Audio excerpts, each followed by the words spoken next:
Battle of the heavens के एक और न्यू वीडियो में आपका स्वागत है। पिछले एपिसोड में हमने देखा था सियोयान केव के अंदर त्यानो जुनजी के लिए यिंग यान पिल रिफाइन कर रहा था। वही बाहर में लिटिल फेरी डॉक्टर सिनलान और डीमन पपेट इस दौरान सियोयान को गार्ड कर रहे थे, पर 7 ग्रेड के पिल के फॉर्मेशन की वजह से एटमॉस्फेयर में चेंज आता है, जिससे आइस रिवर वैली के एल्डर्स की नजर इन लोगों पर पड़ जाती है। अब आगे एपिसोड स्टार्ट होती है। हम लोगों को इस वैली के एंट्रेंस को दिखाया जाता है। ये जगह दो बड़े बड़े चट्टानों के बीच में थी। लिटिल फेरी डॉक्टर और सिनलान ऊपर रॉक में बैठकर सियोयान के इस प्रोसेस का कंप्लीट होने का इंतजार कर रहे थे। वही डीमन पपेट एक पैनी नजर से चारों ओर नजर रख रहा था। अब इस तरह से बैठे हुए काफी समय बीत गया था तो सिनलान बोर होकर अंगड़ाइयां ले रही थी। लिटिल फेरी डॉक्टर जिसकी आंख बंद है, तभी अचानक से वो अलर्ट हो जाती है। सिनलान ये देखते हुए तुरंत ही कहती है, सिस्टर आखिर क्या हुआ, क्या कोई बात है? लिटिल फेरी डॉक्टर खड़ी हो जाती है, कहती है आइस रिवर वैली के लोग यहाँ पर पहुँच चुके हैं। लिटिल फेरी डॉक्टर की बॉडी से किलिंग इंटेंट बाहर निकल रहा था। ये सब कुछ देखकर सिनलान घबरा जाती है, लेकिन तभी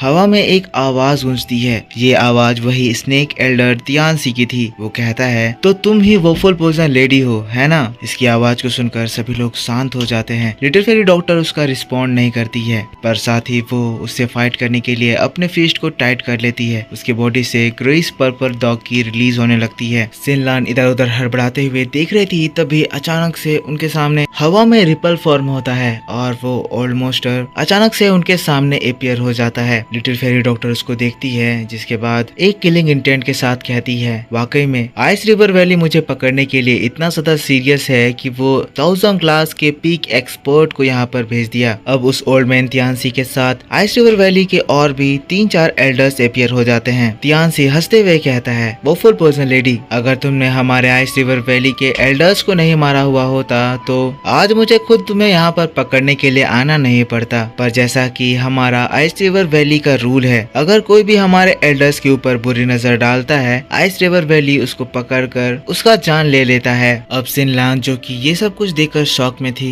उस ओल्ड मैन को देखती है और फिर घबराते हुए कहती है, ये तो आइस रिवर वैली का एल्डर तियानसी है। लिटिल फेरी डॉक्टर भी जब ये नाम सुनती है, वो भी थोड़ा सा घबरा जाती है। यूँ तो लिटिल फेरी डॉक्टर का पिल रीजन में एंटर हुए बहुत कम ही समय बीता है, पर इस समय में भी उसने उस डेविल तियानसी के बारे में सुन रखा है। लिटिल फेरी डॉक्टर कहती है, रूमर्स के अकॉर्डिंग ये एल्डर तियानसी इतना ज्यादा स्ट्रॉन्ग है कि आज तक जिन भी लोगों से ये फाइट करा है, उनमें से कोई भी लोग इस दुनिया में जिंदा नहीं बचे हैं। ये एक्सपर्ट दाओ जोंग इतना ज्यादा पावरफुल है कि कोई भी दूसरा दाओ जोंग जब इससे फाइट करता है तो ये इस एल्डर के 10 मूव्स को भी नहीं झेल पाता है। साथ ही ये इतना ज्यादा टैलेंटेड है कि आइस रिवर वैली के secret method ice zone force को वो एक्सट्रीम लेवल तक सीख चुका है। लिटिल फेरी डॉक्टर अब ये बात जानकर कि ये तियानसी है, थोड़ा सा डीमोटिवेट हो जाती है। तियानसी भी उसके इस एक्सप्रेशन को देखता है और स्माइल करते हुए कहता है, पर यहाँ पर तुम लोग दोनों ही क्यों हो? मुझे याद है कि तुम्हारे साथ एक यंग मैन और एक स्पिरिचुअल बॉडी थी। वो अपने स्नेक स्टिक को हवा में मारता है और फिर एक स्ट्रॉन्ग रिपल क्रिएट होता है। फिर कहता है, वो फुल पोजन लेडी, तुम क्यों नहीं उन लोगों को भी बाहर निकलने को कहती हो? इस तरह से मेरा काम आसान हो जाएगा। मुझे दूसरी बार उन लोगों के सर्च में इस वैली में नहीं घूमना पड़ेगा। लिटिल फेरी डॉक्टर कहती है, मुझे लगता है तुम में इतनी एबिलिटी नहीं है कि तुम हमें हरा पाओ। जिसके बाद वो तुरंत ही सिनलान से कहती है, सिनलान वैली की ओर जाओ, इस तियानसी के बारे में सियोयान और त्यानो जुनजी को इन्फॉर्म करो। सिनलान थोड़ा सा हेजिटेट करती है, लेकिन फिर वो तुरंत ही चली जाती है, क्योंकि उसे भी पता है कि अगर वो इस जगह रहेगी तो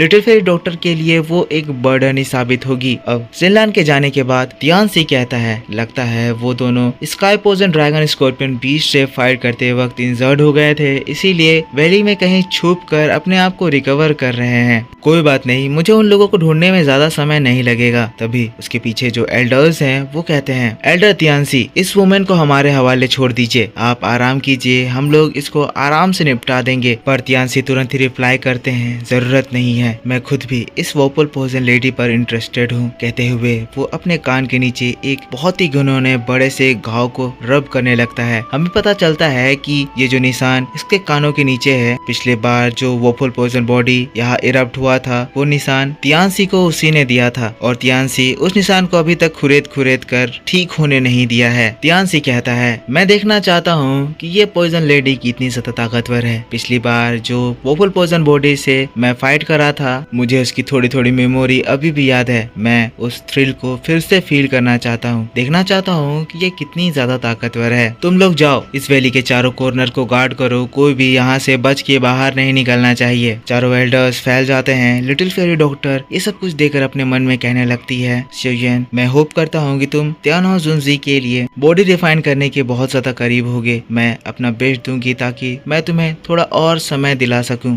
जिसके बाद लिटिल फेरी डॉक्टर अपनी दाउकी को रिलीज करती है और फिर अगले ही पल वो उस तियानसी के ऊपर अटैक कर देती है। पर उसके आगे हम लोग डीमन पपेट को देखते हैं जो कि तियानसी के ऊपर पहला अटैक करने के लिए बढ़ता है। डीमन पपेट जो कि दाओजोंग के 80 स्टार पर है, उसको देखकर तियानसी हंसता है, कहता है तो यही वो पपेट है। जिसके बाद उस पपेट को एक जोरदार पंच मारता है और पपेट लहराते हुए पहाड़ पर गिरता है। लिटिल फेरी डॉक्टर जो कि उसी के पीछे ही थी अपना अटैक लॉन्च करती है और फिर बड़े बड़े स्नेक्स तियानसी को काटने के लिए दौड़ते हैं। पर हम देखते हैं कि तियानसी के बॉडी से एक पावरफुल आइस जोन फोर्स बाहर निकलता है। एक बड़ा सा हाथ फॉर्म होता है जो कि लिटिल फेरी डॉक्टर के उस स्नेक को तो डिस्ट्रॉय करता ही है, बल्कि उस आइस जोन फोर्स से बचने के लिए लिटिल फेरी डॉक्टर जो अपने चारों ओर बैरियर बनाई थी वो भी एक झटके में डिस्ट्रॉय हो जाता है। फिर एक जोरदार एनर्जी निकलती है और लिटिल फेरी डॉक्टर बहुत ही ज्यादा इंजर्ड होकर पहाड़ में टकराती है। ये अटैक इतना ज्यादा स्ट्रॉन्ग था कि एक ही अटैक से लिटिल फेरी डॉक्टर को फील हो जाता है कि वो अब आगे फाइट नहीं कर सकती है। और तियानसी लिटिल फेरी डॉक्टर की ऐसी हालत को देखकर हंसने लगता है। लिटिल फेरी डॉक्टर भी इसकी ऐसी पावर को देखकर हैरान थी। वो एक्सपेक्ट नहीं कर रही थी कि ये आदमी इतना ज्यादा ताकतवर होगा। लिटिल फेरी डॉक्टर इतनी ज्यादा इंजर्ड हो गई है कि वो बार बार खून की उल्टी कर रही है। तियानसी जिसके बाद हंसता है और फिर से लिटिल फेरी डॉक्टर से कहता है, वो फुल पॉइजन लेडी, तो अब तुम क्या सोचती हो? तुम्हारी मुझसे फाइट करने की औकात नहीं है, इसीलिए हार मान जाओ और मेरे साथ चलो। ऐसे में मैं तुम्हें जिंदा छोड़ने का एक बार सोचूंगा। पर तभी फिर से हम लोगों को डीमन पपेट को दिखाया जाता है जो कि